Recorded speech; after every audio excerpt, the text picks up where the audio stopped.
Sa gitna ng kanyang matagal ng pakikipaglaban sa siyam na autoimmune diseases, muling nasubok ang tibay at pananampalataya ni Kris Aquino.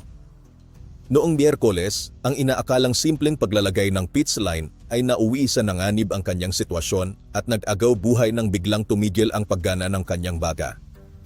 Sa loob ng halos 2 minuto, huminto ang kanyang paghina, isang sandaling nagdulot ng matinding pangamba sa kanyang pamilya at mga taga-suporta. Agad na kumilos ang kanyang mga doktor, ang anesthesiologist, 2 surgeon at rheumatologist ay sama-samang nagbigay ng agarang lunas upang maibalik ang kanyang hinina. Ang insidente ay naganap matapos maantala ang operasyon dahil sa mataas na presyon ng dugo at matinding migraine, patunay ng komplikasyon na dulot ng kanyang mga karamdaman. Sa kabila ng trahedya, ibinahagi ni Aquino ang kanyang karanasan sa social media.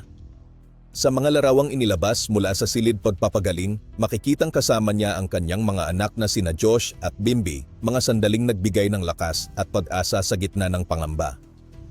Dapat minor lang ito pero naging life-threatening, ani Aquino, na aminadong hindi pa lubos na natatanggap ang trauma ng muntik na niyang ikamatay.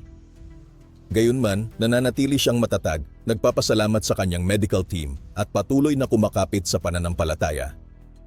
Para sa marami, ang pangyayaring ito ay paalala ng kahinaan ng katawan, ngunit kasabay nito ay patunay ng tibay ng loob.